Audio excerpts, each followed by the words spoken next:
आज हम एक ऐसे विचारक के विचारों की दुनिया में उतर रहे हैं जिनकी बातों ने दुनिया भर में सोच की लहरें पैदा की। ओशो। हाँ। हमारे पास उनके विचारों पर आधारित कुछ सामग्री है, खासकर ओशो चेतना की एक क्रांति से कुछ अंश। जी।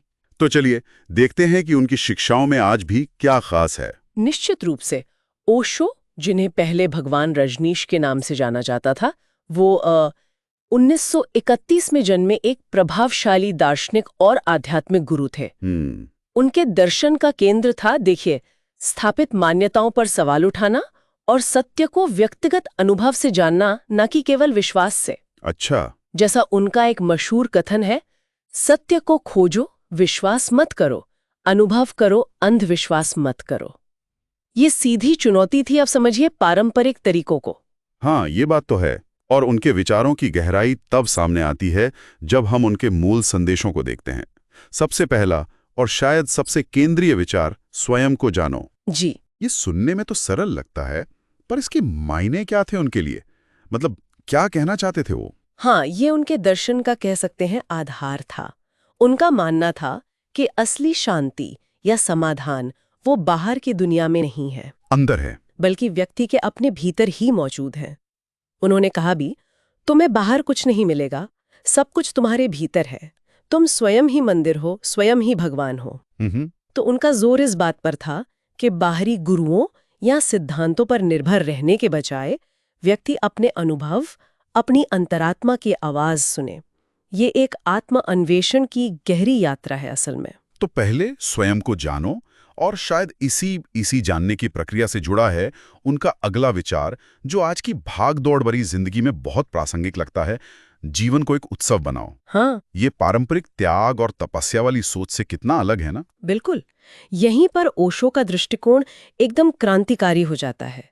वे कहते थे, जीवन कोई तपस्या नहीं है, ये एक उत्सव है जिसे खुशी से मनाया जाना चाहिए। अच्छा। और ये उस समय की जो गहरी धार्मिक मान्यताएं थीं, उनको सीधी चुनौती थी। हाँ। जहां अक्सर दुख, त्याग, गंभीरता, इन्हीं को आध्यात्मिकता समझा जाता था। हाँ। ओशो ने आनंद, हंसी, नृत्य, इनको ही साधना का, परमात्मा तक पहुंचने का मार्ग बताया। उनका कहना था कि जीवन को पूरी समग्रता में, उसके हर रंग के साथ स्वीकार करना, वही सच्ची आध्यात्मिकता है। और इस उत्सव और स्वयं को जानने के लिए उन्होंने ध्यान को एक महत्वपूर्ण उपकरण बताया। लेकिन उनका ध्यान का तरीका भी पारंपरिक नहीं था, है ना? हाँ, ये बहुत दिलचस्प बात है। उन्होंने महसूस किया कि आधुनिक इंसान का मन वो बहुत बेचैन है, दबा हुआ है। इसलिए सिर्फ चुप बैठकर ध्यान करना शायद उसके लिए मुश्किल हो सकता है। इसीलिए उन्होंने डायनामिक मेडिटेशन जैसे सक्रिय ध्यान के तरीके विकसित किए। डायनामिक मेडिटेशन मतलब? हाँ, इनमें अक्सर तीव्र श्वास प्रक्रियाएं होती है, शारीरिक गतिविधियां होती हैं और भावनात्मक रेचन यानी कैथार्सिस। जी, ताकि शरीर और मन में जो जमा हुआ तनाव है वो मुक्त हो सके। अच्छा, तो ये सिर्फ शांति से बैठना नहीं बल्कि शरीर और भावनाओं को भी शामिल करना था। सही कहा। इन सक्रिय तरीकों का उद्देश्य था कि पहले जो दबी हुई ऊर्जा है उसे बाहर निकाला जाए। ठीक है।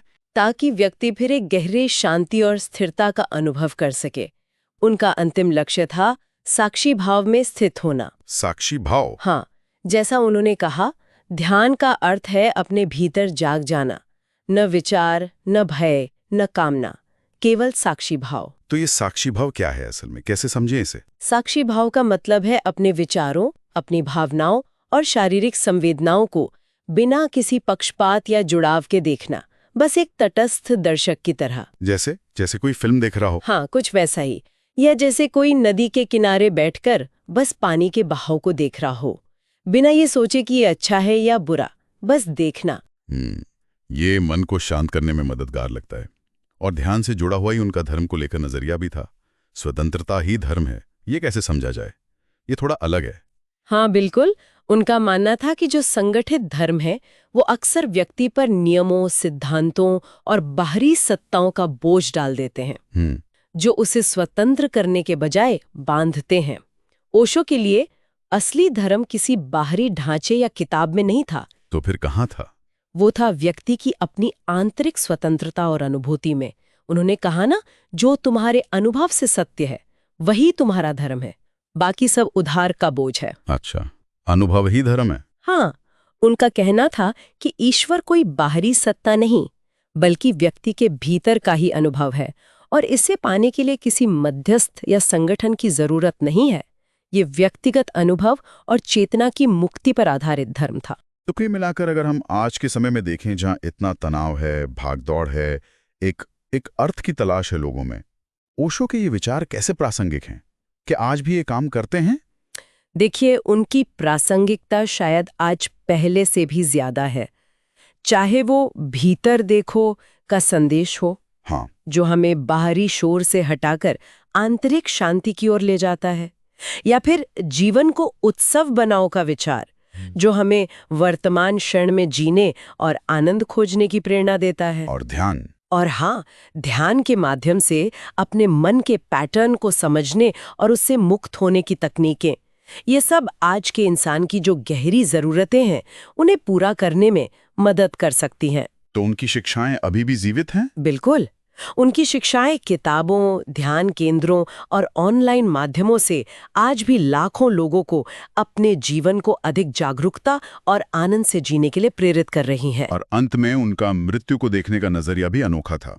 उन्होंने कहा, never born, never died, only visited this planet earth. जी, ना कभी जन्म लिया, ना कभी मरा, बस पृथ्वी पर एक यात्रा थी।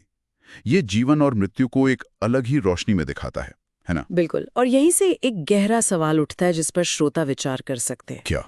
अगर जीवन वास्तव में सिर्फ एक यात्रा है, इस ग्रह पर एक मेहमान की तरह आना जाना है, तो इस यात्रा के हर अनुभव को पूरी जागरूकता और समग्रता से जीने का और अपने उस आंतरिक सत्य को खोजने का, जिसे ओशो ने इतना महत्व दिया, आखिर उसका क्या अर्थ है? ये खोज शायद हर व्यक्ति की अपनी निजी यात्रा है। सोचने वाली बात है।